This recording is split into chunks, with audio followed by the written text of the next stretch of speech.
thanks for joining me for this post-film chat, Mira. Congratulations on such a beautiful film, which actually just picked up the Colmo Award for documentary at DOXA after opening the festival a few weeks ago. For having me. I really love this film, and it's such a beautiful love letter to your father. When he passed away, was this something that you felt like, right away that this was something that you had to do? Yeah, I mean, it was kind of not even really a choice. Someone's sticking their head in. I felt like it wasn't really a choice. Like it was his dying wish, and so it was just something that I felt like I was going to have to do at some point. And until I did it, I had this like weight on my shoulders of like this dying wish of my dad that he wanted a film made about himself or like about his life that he was planning to make, and then in the last few weeks, but then just ran out of time. So yeah, it wasn't even something that I questioned really, but I did start working on it kind of right away after he died, and which maybe was a mistake. I don't know. It was kind of like really just throwing myself right into such an emotional journey, an emotional process right after he had passed away. So I probably could have given that more thought, but yeah, in a way it was kind of just good maybe that I just got started and didn't have time to kind of question it or avoid it. I just sort of threw myself into it and got really intertwined with my whole grieving process as I was trying to make this film. So that makes sense, that it would be part of that. Obviously it set out as you trying to finish your dad's film. I think you realized, at the beginning that really wouldn't be possible. How long did that take? At which point, in this process, did you realize that, you couldn't actually make his film? Yeah, it took a while actually. There was like the first 2 years that as I was working on it, with other projects on the side, I really was trying to just make his film and do research and figure out what he would have done with all this footage. And a lot of it was kind of detective work because a lot of the footage is him like in a field, and I don't know why he's in that field. And so I was trying to find these signs, clues in the tapes of like, why is he there? What is utopian about it? And I had a whole first draft of the film, like a rough cut that was just like about utopia, and it was all this research, and it was very heavily narrated about all this information about all these utopias he was visiting. And then I took a step back from the project and like took 2 years where I like didn't even watch any of the footage or think about it, and came back with very fresh eyes and just realized like that film was garbage. Like it was just, I couldn't make that film without him. The film, it just didn't make sense. It felt forced. It really didn't feel authentic. And so I started putting more drips of myself into it, and it became more personal. But it was like a very slow process even then, like just how much like it kind of the balance shifted like a seesaw where it was just like slowly putting more and more of myself into it and shifting the focus to being about our relationship. And so it was like kind of like a gradual, like adding a little bits of myself at a time until finally it became this film that it is. I appreciate that it did happen that way. Your dad was such a poet and, just such a humanist, really. That's kind of what came across when I was watching the film. He always seemed like he was willing to give other people's time, but also he seemed really hard to pin down, both from his friends and his family. When you were looking through the tapes, did you, and I guess too, when you were chatting with a lot of his friends, did you discover a lot about him that you didn't know? Yeah, I don't know if I discovered that many like big reveals or big surprises. I mean, one thing that kind of surprised me was that everyone I talked to said, oh, he talked about you all the time. He told us how proud he was of you. Like many, many people kept saying that, and which I wasn't expecting just because he was away so much, and I didn't realize that he was kind of how much me and my mom were on his mind while he was away.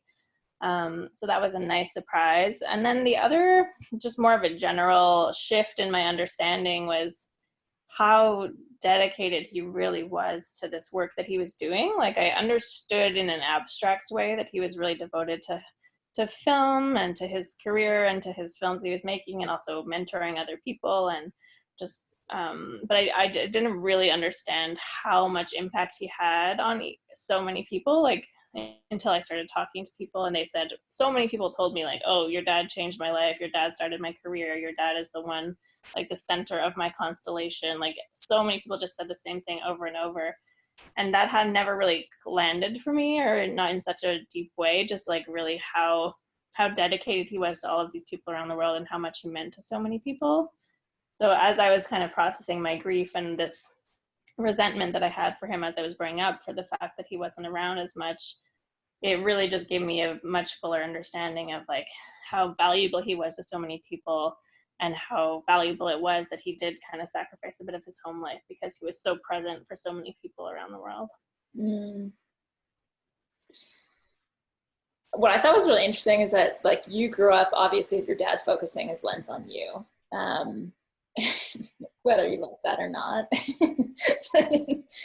In this film, I feel like you really flipped that dynamic. Like you were studying him rather than the other way around, and you got to like take control, I guess, of that camera. How did that feel for you?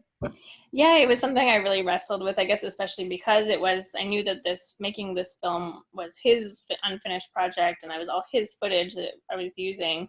So in order to kind of take ownership of that or give my permission to make it mine was a bit of a struggle. I did feel like it's hard to know what's fair, and especially when someone's passed away, he can't respond to the film. So I was trying to give him a voice in the film and put myself in his shoes, but also put him under the microscope a little bit too. So it was a real balance of having to like try to be delicate about that and be watching him and shining this light on him, but also knowing that he can't respond, or he can't like comment, or he can't answer any of the questions that I'm asking in the film.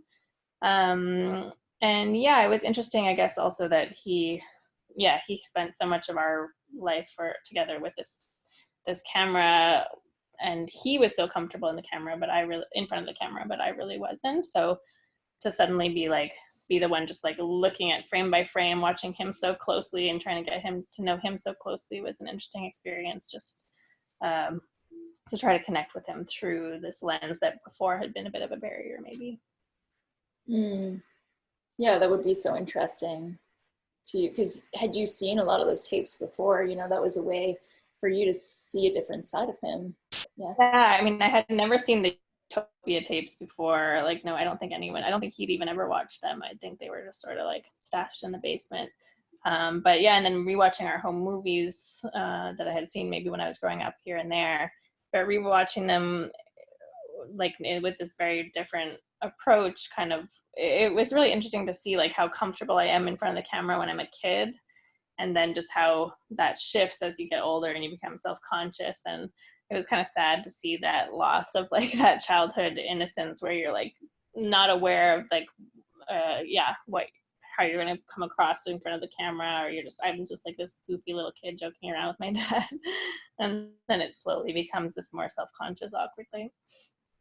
Was that because you felt like your dad was always kind of like using you as his muse, and kind of always expecting you to I guess perform for the camera? Yeah, I guess you can't help but feel like you have to perform, even when it's a documentary and it's just you're supposed to just be yourself. But it just makes you be thinking about how you're coming across or how you're being perceived, so it just takes you out of the moment. And I guess that's kind of one of the ironies of my dad's work and his work of connecting through this camera and through the films that he made. Like, he really did connect with people and become so much closer to people through making these films, but at the same time, it's hard to also remain present in those moments when you're documenting something, when you're filming something. So I think that's always this thing that you're kind of juggling. He was quite good at it, really. Like, he was pretty good at being really present in the moment where he was. But when you're also trying to think about what you're going to get and how you're going to edit this footage together, there's part of you that's not really there. So it was like one more way, I guess, that you guys were distanced. He was there, but a little bit distant. Yeah. Your dad really seemed like a purist, and I appreciated that you really stuck to using, it seemed like all of just his footage. There might have, and then obviously films that he worked on. Obviously you have new interviews that made it in audio, but can you talk about why you decided to stick to that, like really staying true, I guess, to his footage? Yeah, I think pretty early on I realized I didn't want to shoot anything new, just because to me the footage was so precious as this capsule of his essence and of his being him alive, and just having just lost him, like each frame, even when he's not in the frame, just like hearing his breathing or seeing his shadow was like so powerful for me, who, as someone who had just lost him. And so the idea of like cutting away to like talking heads or to like new footage and like leaving that precious archive would have just killed all like the emotion of the story for me. So I kind of, didn't even really consider filming anything new. Also, I guess I'm an audio producer, so I don't really like filming things. I like audio interviews, and I find it's just a much more intimate way to have a conversation with someone. So when I was interviewing his friends or my mom, it was all audio, and it was often just over the phone. So it's just like a really intimate kind of conversational phone call rather than an interview where there's lights and there's like a boom and it just feels like this formal setup. So I think it allowed us to have some, really intimate conversations, and then be able to just stay in the bubble of his utopian footage and not leave that. We leave it for his filmography and clips of his films, but not for any other, and for the home movies, but never like leaving it for new material. I appreciated that. I found that the editing was really subtle. And so the film ended up being very layered in kind of this subtle way, and also really creative. So, for instance, when you're talking about your dad visiting his dad's grave in Winnipeg, there's a snowstorm, and then you found this like incredible footage that really matched what, it seemed like would fit what was happening. Did you find that these moments came, as happenstance while you were editing, or did it take a long time to match, this dialogue and the audio that you wanted to do to these visuals? Yeah, it took a long time. I worked on the project for like 5.5 years on and off, maybe 6 years, and was with one editor at the beginning when I was trying to really make my dad's film, and then worked on it alone for a long time, and then worked with another editor, Anouk Deschain, for the last year. And a lot of it was just kind of intuitive, like just trying things out. And I didn't want to have too much of like an academic or like structured approach. I wanted to just kind of figure out the story as I was going, as we were playing around with the images and the sound, just because the story was my emotional process as I was processing how I actually felt about my dad. That's what the film is. So it felt like I couldn't get outside of that in order to plan it out and structure it. It had to be like kind of organic.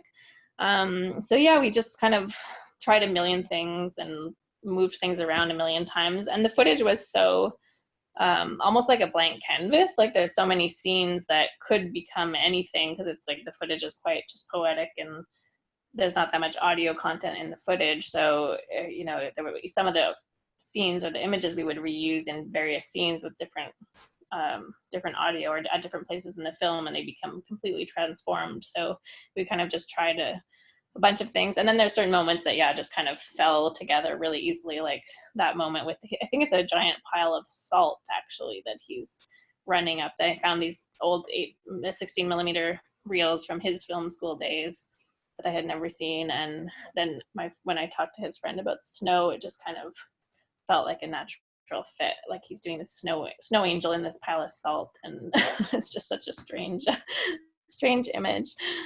So some of it felt very natural, and some of it was like really painful to just like try a million things and try till it worked. So combination. How much footage did you go through in total? total? There's like 300 tapes, and they're about 45 minutes each or 40 minutes each. But then there's like his films, and then there's all the audio interviews, and the home movies. I don't know, there was hundreds of hours.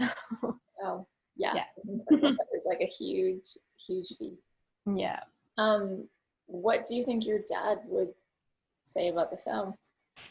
It's really hard to know. I mean, I think it would be a hard film for him to watch in a lot of ways, because it's, looking at him as a flawed and complicated human being, as we all are.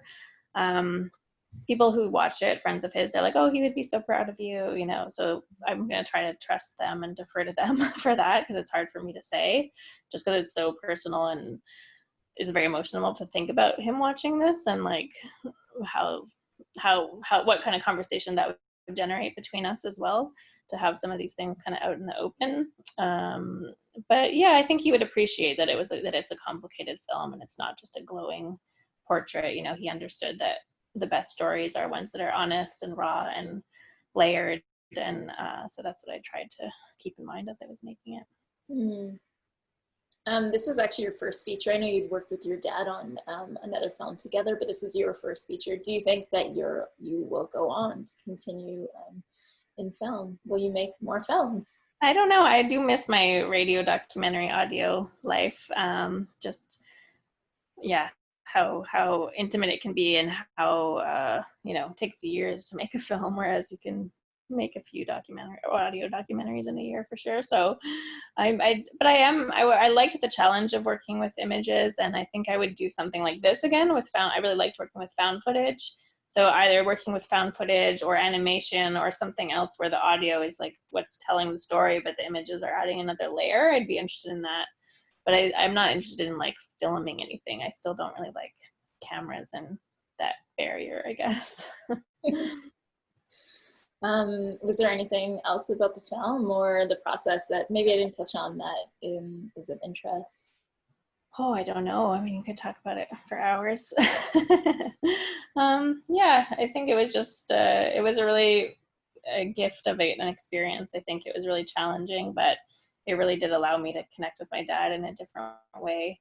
Just to spend so many days and hours and months and years just thinking about him every day was like a real conversation, even though it was kind of one-sided and me just imagining what he would have thought. But it was quite an interesting way to grieve, like to actually kind of make it an active thing of engaging with someone after they're gone, rather than, I think our society tells us like, okay, you lose someone, you have a couple weeks, you kind of move on, or you put them out of your mind, but I don't think that's very healthy. I think it was valuable to just try to actually work through a lot of those feelings rather than kind of box them away or act as if once someone's gone, your relationship with them is over. Like it's something that can continue to evolve even if they're not there. So it was an interesting process.